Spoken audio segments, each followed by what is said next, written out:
오늘 주제를 이제 첫 번째가 큰일입니다. 이 부산 원도심이 동구 같은 경우에는 이미 그죠 소멸지구로 또 되는 만큼 엄청난 문제를 가지고 있는데 지금 현재 지금 원도심의 제일 큰 문제는 뭘까요? 일단 지금 사람들이 없다는 거죠. 저는 개인적으로 아쉬운 것이 그동안 부산시가 향후 부산의 미래 먹거리에 대한 전략이 좀 소홀하지 않았느냐, 안 그러면은 이 계획 자체가 잘못되지 않았느냐. 그래서 지금 이제 박영민 시장이 내걸은 목표는 3대 목표단 말이에요. 물류, 금융, 관광. 그럼 거기에 맞춰가지고 체계적으로 하나하나 준비를 해야 되는데 약간 그런 면에서는 좀 많은 아쉬움을 있죠. 뭐 다들 아시겠지만 이게 뭐 하나부터 열까지 문제를 끌어들이려면 한도 끝도 없는데 저출산부터 해서 젊은이들이 없고 그렇죠. 뭐 온갖 얘기가 많지만 근데도 대안이 없어요. 속된 말로 사람이 들어올 수 있고 돈이 될 수 있는 게 없다. 네. 그런 부분들이 많은데 우리 기사님은 그런 얘기 좀 지들 많이 하셨죠? 예, 부산 원도심 지금이 마지막 기회입니다. 요즘 부산 원도심 상황 정말 심각합니다.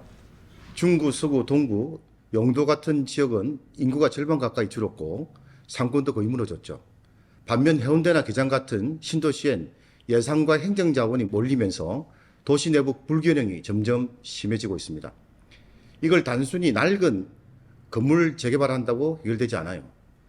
사람이 살고 일하고 쉬고 즐길 수 있는 복합 생태계가 돌아가야 도시가 다시 살아납니다. 그런 맥락에서 나온 게 카지노 유치 제안입니다.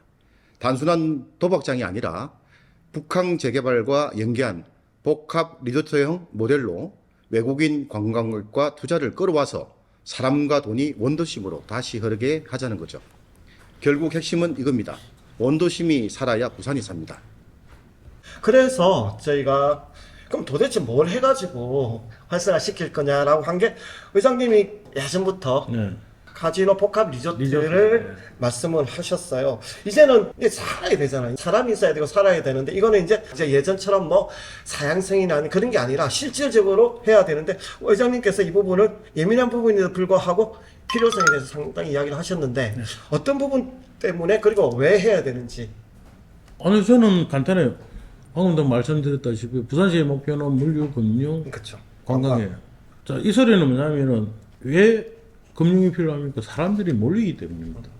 부산이라는 도시는 세계적인 항구를 갖고 있기 때문에 전 세계인들이 오지 말래도 올 수밖에 없는 도시잖아요. 그러다 당연히 물류도 모이고 그렇기 때문에 금융이 필요한 거고. 자, 이 사람들을 이용해가지고 그러면 천혜의 관광을 이용해가지고 부산의 경쟁력을 강화하자는 것이 부산시 전략이단 말이에요. 그렇죠. 자, 그러면은 이거 하려고 하면 뭐가 필요합니까? 돈이 있어야 되죠.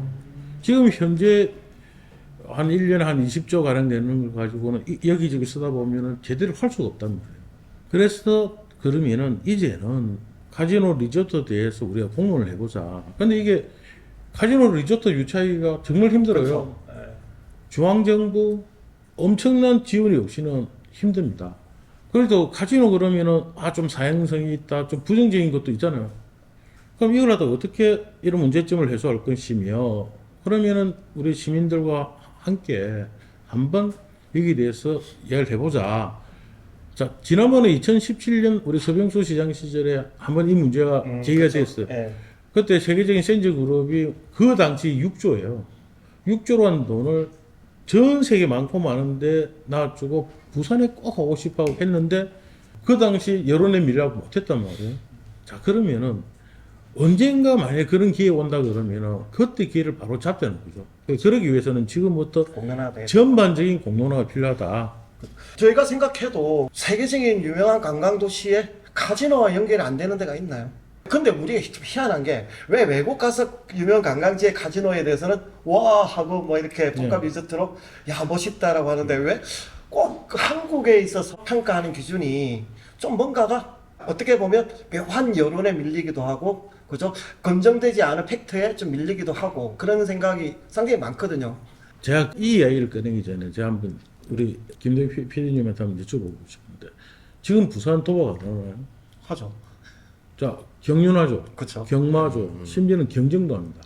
자, 이런 거 이해할 때 대부분이 첫 마디가 뭐냐면은 외국인 유치. 외국에 오면은 볼거리가 있을 때죠. 자, 경마는 가면은 그래도 말이라도 봅니다. 부산에 경쟁장이 있습니까? 그냥 모니터를 보죠. 모니터 보죠? 네. 미사리에는 그대로 송출합니다. 그건 도박이에요. 왜냐면은 외국인 유치에 아무런 도움도 안 되고, 자, 그러면 대한민국으로 넓혀보면은 강원도 정선의 유일한 오픈 카지노. 그렇죠. 자, 내국인도 갈 수 있고, 외국인도 갈 수 있습니다. 자, 외국인이 한국을 방문했는데, 구태여 정선까지 갈 사람이 과연 몇 명 있을까? 그렇죠. 이거는 작년도 정선 카지노 그 부근에 리조트에 간 관광객이 250만 명입니다. 그 카지노를 이용했던 사람이 외국인이 몇 명인지 아십니까? 별로 없을 것 같아요. 2만 명입니다. 자, 2만 명이 누구냐? 동남아 쪽에는 눈이 안 오잖아요. 그분들 가족끼리 스키 타고 와서 잠시 들리는 거예요. 자, 그러면은 그게 과연 외국인 유치에 도움이 될까요? 정선에 있는 카지노는 진짜 내국인의 피를 빨아먹는 거예요. 맞아요. 그런데 제가 이야기하는 거는 외국인을 불러들일 수 있는 그런 규모의 리조트를 만들자는 거예요. 자, 예전에 서병주 시장이 이걸 이야기했을 때 그때 반대했던 사람들 중에 일부가 지금 1박에 100만 원 주고 싱가포르 마리나 샌즈비에 갑니다. 그걸 자랑스럽게 해요.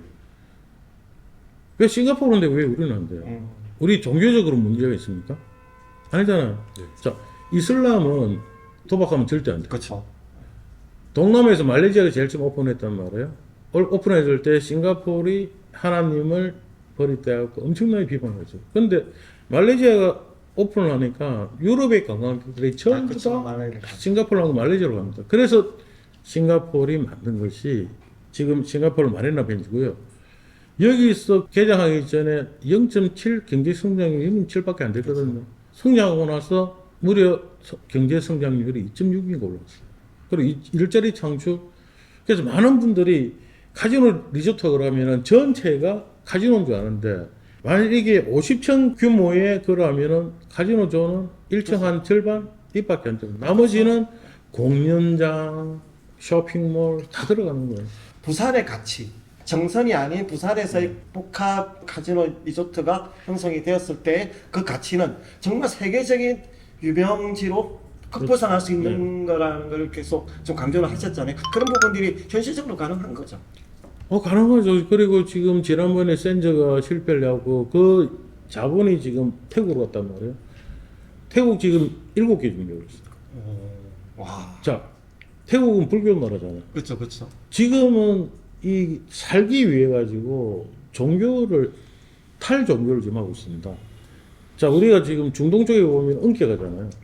중동이 지금 두바이로 대표되는 아랍에미레이트하고 사우디가 관광 경쟁으로 지금 치열하단 말이에요. 그렇죠. 두바이가 자랑하는 건물이 한 680m 정도 돼요. 지금 몇 년 있으면은 사우디에서 1000m짜리거든요. 그죠. 네. 네온시티. 근데 지금 또 2000m짜리를 계획 중에 있어요. 그 왜냐? 규모가 아니면은 외국인들이 안 온다는 거예요. 자, 그래서 두바이가 선택한 게 뭡니까?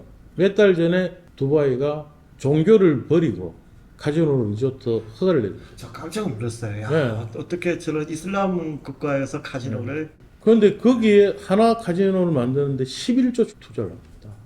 과연 11조 투자할 그룹들이 과연 몇 개가 되겠어요? 없겠죠.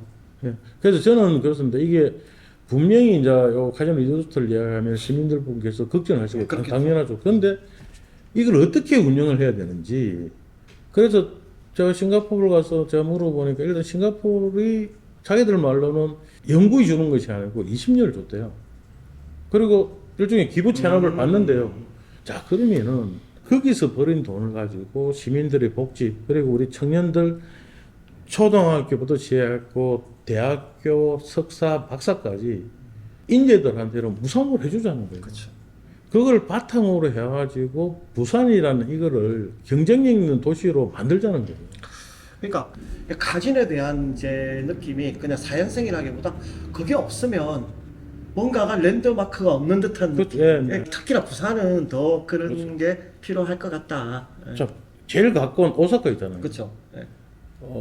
그냥 우리가 그 놀이동산을 비교를 해볼게요. 우리 부산에 저 기장에 L 월드가 하나 있죠. 오사카 뭐가 있습니까? 유니버설 스튜디오. 비교를 해보고 그 비교 됩니까? 안 되죠. 그렇죠. 부산에 있는 젊은이들이 기장에 있는 걸 안 가고 비행기를 타고 오사카 유니버설 스튜디오 보고 옵니다. 자, 2030년이 되면은 그 다리만 하나 지나면은 바로 카지노 리조트가 개장을 합니다. 과연 이 동북아권을 찾는 외국인들이 오사카를 갈까요? 부산을 찾을까요? 당연히 오사카를 가겠죠. 그렇죠. 그렇다고 일본이 카지노 리조트 하는데 전 국민이 찬성했을까요? 그렇죠. 66%가 반대했습니다. 그리고 근데 참 저도 이해가 안 되는 부분이 일본은 그러면은 빠친코의 세상이잖아. 그죠. 우리가 볼 때는 도박인데 걔네들은 일상화된 게임이단 말이에요. 그럼에도 불구하고 카지노에 대해서는 66%의 반대가 했음에도 불구하고 일본 정부 입장에서는 일본을 살기 위해서 왜냐면 이제 태국하고 경쟁해야 되고 싱가포르하고 경쟁해야 되고 말레이시아하고 경쟁해야 되는데 이 빠찡코는 그냥 그들만의 놀이고 그러니까 그렇죠. 카지노는 어떻게 보면 세계 공룡이잖아요. 네. 그러니까 그런 면에서 우리도 한번 진지하게 좀 논의를 해보자. 자, 어쨌든 뭐 오늘 뭐 이 얘기를 뭐 결론 내자는 게 아니고 그렇죠. 이제부터 네. 이제 정말 뭐가 좋고 나쁜지 그리고 얻을 게 뭐고 버릴 게 뭔지를 네. 한번 이제 공론화 시켜보자는 거는 이제 분명히 해야 될 때가 온 것 같고 또 하나가 반드시 또 관광 네. 도시에 있어야 되는 게 이제 우리가 지금 가덕 신공항인데 최근에 그렇죠. 야 이 가덕 신공항이 뭐 뭔가 삐걱삐걱 하는 소리가 계속 나면서 아니나 달러 이게 2년 연장이라는 게 이제 실제로는 이제 시에서 연장하자는 게 아니라 건설사에서 2년을 좀 더 줘야 된다라고 해서 이게 지금 아주 공방을 지나서 뭐 엄청난 이제 지금 파장이 지금 네. 있는데 예, 가덕 신공항 빠르게 아니 제대로 해야 합니다. 가덕도 신공항 원래는 2029년 개항이 목표였죠. 그런데 최근 일정이 연기될 수 있다는 얘기가 나오면서 지역 분위기가 뜨거워졌습니다. 부산시나 시의회는 경제 살리려면 하루라도 빨리 열어야 한다는 입장이고요. 그런데 이건 단순한 공사가 아닙니다. 해상 매립 기반의 초대형 국책 사업이에요. 공기 단축한다고 무리하게 서두르면 안정성과 품질이 무너질 수 있습니다. 그래서 저는 이렇게 생각해요. 빠르게 여는 공항이 중요한 게 아니라 제대로 된 공항을 만드는 것이 더 중요합니다. 속도전보다 중요한 건 균형입니다. 속도와 안전, 이 둘 사이에서 잘 조율하는 것이 핵심입니다. 아, 시의회는 의장님 이 부분에 대해서 일단 어떻게 보세요? 저는 그건 아마 연도 내 계획한 대로 맞추진 않겠다는 생각이고요. 이거는 제 개인적인 바람인데, 2년 연장해가지고 활주로 2개가 되고 안전에서 100% 보장된다 그러면은 2년 연장해도 상관없죠. 근데 그럴 가능성은 없다고 봐야죠. 그렇죠. 국토부에서 이거 그 3.8km도 안 해주고 3,500m 해주는 거. 왜냐면 폭도 지금 예, 문제가 폭도 있고. 문제. 예, 예. 그 큰 비행기 못 뜨게 하려고 그러는 거잖아요. 그렇죠. 그냥 결국은 물류는 하지 말고 그냥 사람만 왔다 갔다 해라. 돈은 인천에서 벌 테니까 가덕신공항을 그냥 그것만 하라는 딱 목적인데. 그래서 이제 그런 면에서 저희들 의회가 조심스러운 부분이 기왕이 이때 어차피 엑스포는 지금 물 건너 갔으니까 이런 부분들 보완해갖고 진정한 허브 공항이 될 수 있는 여기 대해서 저희들이 좀 이야기를 하려고 해도 이 까딱 잘못하면은 이게 중앙 정부에 이게 좀 이렇게 휘둘리지 않나. 그래서 이 부분은 정말 조심스럽습니다. 그래서 이 부분은 본회의에서도 결연을 채택했듯이 약속대로 진행할 수 있도록 최선을 저희들이 다하도록 하겠습니다. 그러니까 일단은 그러면 시의회의 기본적인 입장은 2029년까지 그렇죠. 끝낸다. 왜냐하면 시민들의 바람이고 대신 진짜 안전하게 지으라는 거죠. 지금 뭐 시의회 자체일 수도 있지만 부산시의 입장도 참 애매할 것 같거든요. 좀 답답하겠죠. 또 답답한 것도 있는데 또 뭔가가 그러니까 좀 밝히지 않고 좀 뭔가 숨기는 듯한 느낌도 있는데 이게 숨기는 거예요? 아니면 보시기에 그런 거 이제 저희 의회하고 마찬가지로 이게 괜히 잘못해가지고 저 중앙정부의 논리에 빠지들지 않을까 하는 그런 아마 조심성이 있고 왜냐면 제가 개인적으로 박영민 시장을 만나가지고 이야기를 해보면은 자기도 사실 그런 부분에 대해서는 고민이 많단 말이에요. 그렇죠. 괜히 이걸 갖다 카드를 갖다 꺼내놨다가 원래 저 카드 칠 때 절대 자기 피해 보여주는 그런 아마 전략이 일어나지 않을까. 근데 사실은 그게 또 오히려 마이너스가 될 것 네. 같다는 생각 들거든요. 이게 결국 터질 건 터지게 돼 있고 알 건 알게 돼 있고 이렇게 나올 건 나오게 그렇죠. 돼 있는데 이게 그래서 어떤 오해까지 받냐면 사실은 인정해 준 게 아니냐. 2년을 그냥 공개 연장을 하는 부분에서 시가 인정을 하는 게 아니냐는 얘기도 나와요. 사실은 충분히 지금 상황을 보면, 왜냐하면 거기에 대한 이야기가 없으니까. 그래서 야권에서는 계속 그 부분을 가지고 집요하게 나오는 거죠. 근데도 지금도 사실은 시의 입장은 나오는 게 별로 없고, 그래서 지금 방금 말씀하셨던 이제 시의회 입장은 29년까지 그냥 기간 내 한다라는 건데, 시의 입장이 상당히 중요할 것 같고, 의회와 시가 좀 더 이런 부분에 대해서는 좀 명확하게 할 필요는 있겠다 생각이 네, 듭니다. 그거는 단지 챙기도록 하겠습니다. 그리고 이게 또 지금 대선을 얼마 남지 네. 않았는데, 부산시는 어쨌든 기본적인 건 산업은행 유치와 그리고 이제 글로벌 허브 도시에 대한 특별법을 항상 강조를 해왔는데, 갑자기 뜬금없이 해수부 이전이라는 카드가 나왔어요. 예. 예, 민주당에서 나왔는데, 일단 어떻게 보세요? 이 부분에 대한 실현 가능성. 해수부 이전은 제가 국회 있을 때부터 그 말까지. 근데 지금까지 사실 해수부가 이전을 하기가 그렇게 넉넉한 건 아니단 말이에요. 오히려 해수부 이전부터 제일 쉬운 게 뭡니까? 산업은행 그러니까요. 법 그거 단 하나만 바꾸면 될 일을, 서울시 그렇죠. 본사를 예. 그냥 전국으로 한다, 이것만 바꾸면 되는 거잖아요. 아니 뭐 부산에 부산에 둔다든 양가는 대한민국이 둔다. 그러니까 그렇죠. 이 간단한 것도 안 해주는데 여기에 대한 과연 진정성이 있겠느냐? 왜냐면은 해수부 이전 나오기 전에 뜬금없이 북극 항로가 나왔단 말이에요. 그러니까 말이에요. 그게 이제 뭔가 문제가 많고, 사실 네. 북극 항 때문에 난리 났었잖아요. 도대체 뭐 배고파 죽는데 뭐 북극 가서 뭐 하라고 뭐 이런 거잖아요. 완전 북극 예. 항로가 되면은 부산 좋긴 좋죠. 하지만, 예. 그런데 그게 그냥 지도책 펴놓고 선 끊는다고 되는 게 아니에요. 그러니까 말이에요. 왜냐면은 북극 항로를 통과하려면은 러시아 그렇죠. 러시아하고 엄청난 우호적으로 두터워야지 갈 수가 있잖아요. 우리가 유럽이나 외국 나갈 때 러시아 영공 통보 못 하잖아요. 그렇죠. 그래서 우회를 하잖아요. 그 우회하는데 하늘에 버리는 기름값만 600억이 일이 된대요. 자, 영공도 통과가 안 되는 이 마당에 그렇죠. 북극 바닷길. 항로 우리 세빙선 제대로 된 거 있나요? 그리고 더 문제는 이게 극지방에는 방사능 노출이기 때문에 그렇죠. 예. 자, 그러면은 저는 이재명 대표께서 좀 진짜 부산 익힌다 그러면은 북극 항로를 이야기하기 전에 그러면은 남극, 북극 그리고 북극 항로의 전반적인 걸 부산에서 연구를 하시라. 왜냐면 영도에 보면은 해양 클러스터가 있잖아요. 예. 그럼 거기에 인천에 있는 극지연구소를 부산에 먼저 보내준다든지 그렇죠.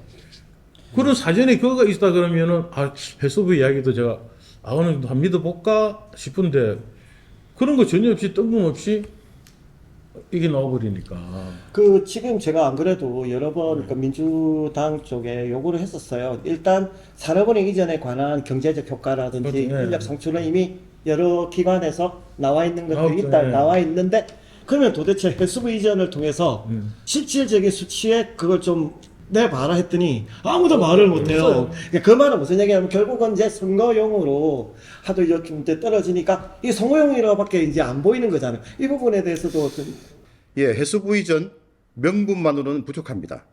해수부를 부산으로 옮기자. 이거 명분은 분명하죠.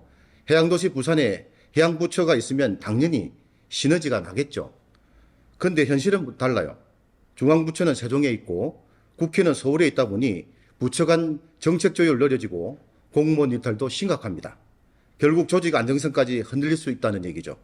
그래서 중요한 건 이전 자체가 아니라 이전 이후에 뭘 어떻게 할 거냐입니다.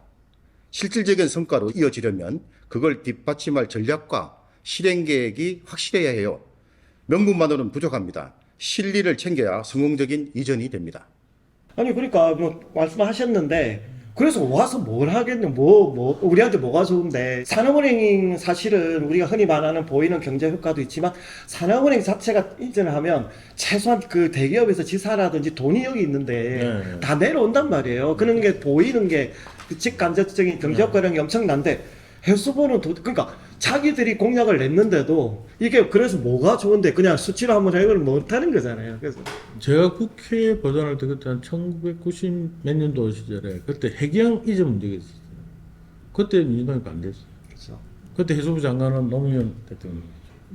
제가 그분을 만나 뵙고 설파를 했는데도 그분께서 그래도 인천에 있든지 안 그러면 세종에 가야 된다. 그러니까 그 인식이 너무 안 바뀌는 것 같아요. 그래서 저는 참 안타까운 게 뭐냐면은 왜 대한민국 국민들이 이 해양의 중요성 그렇죠. 이게 대해서 너무 몰라요. 저 우리 부산시의회하고 5도시를 맺고 있는 도시 중 하나가 독일의 함부르크예요. 아, 그렇죠. 그 함부르크에 국제해양법 재판소가 함부르크에 있습니다. 그래서 제가 그 소장을 만나고 제가 물어봤어요. 우리 현실에 대해서. 그때 이제 회사법원 네, 회사법원, 나오고 예. 이 양반이 놀라는 거예요. 그게 왜 육조에 있냐? 당연히 밭에 있어야지. 자기들은 일을 못하는 거예요. 이게 왜 중요하냐면은 해양에 대한 가치를 인정해주고 하니까 함부르크가 오히려 베를린보다 더 경쟁력 그렇죠. 있고 독일 제일 잘 사는 맞아요. 도시잖아요. 그래서 저는 참 지금 우리 대한민국의 현실이 그래서 너무 수도권 일국주의로 가버리는 것 그에 대해서는 너무 안타깝고 그리고 부산시의 전략도 그동안 보면 부산시가 이 구걸하듯이 좀 떼줘 저는 그거는 부산시가 할 게 당당하게 요구를 할 거 요구하고 이렇게 돼야 된다. 항상 그 얘기를 많이 하는데 참 그게 힘든가 봐요.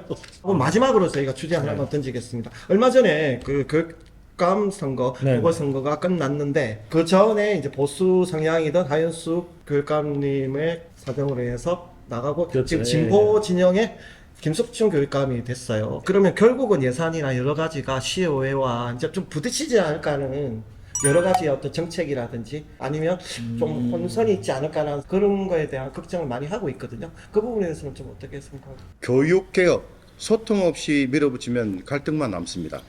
지금 부산시랑 교육청이 조직 개편 문제로 부딪히고 있습니다.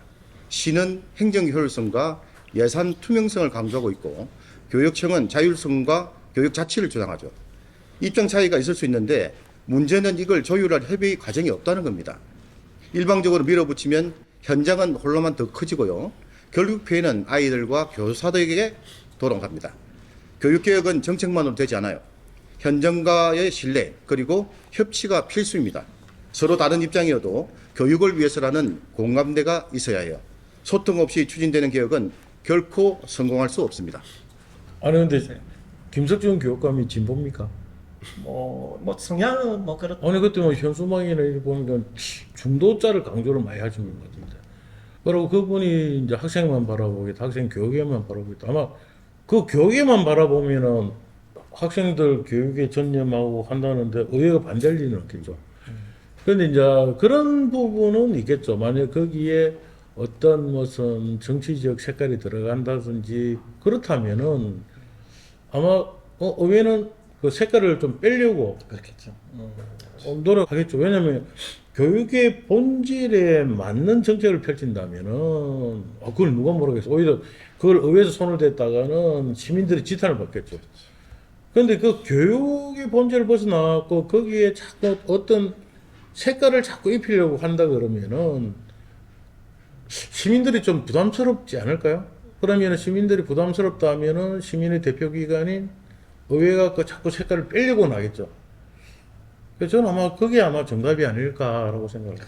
그런 이제 우려가 이제 계속 어쨌든 성향이 어쨌든 뭐 다르다 보니까 뭐 시하고의 관계, 또 시의회의 관계가 내년 선거 때까지 계속 좀 이어지지 않을까라는 우려가 있는 거죠. 그렇지는 왜냐면 우리가 9대 의회가 제일 처음 들어왔을 때 상임위에서 박영준 시장 주요공약 예산 680억이 날랐단 네네네. 말이에요. 그래서 박영준 시장이 놀랬단 말이에요. 그런 겁니다. 그러니까 그때도 주된 삭감의 사유가 뭐냐면은 제대로 된 설명이 없었다. 왜냐면 사업이라든지 뭐가 있으면은 의회를 설득해야만 하는데 의회도 설득 안 되는 사업.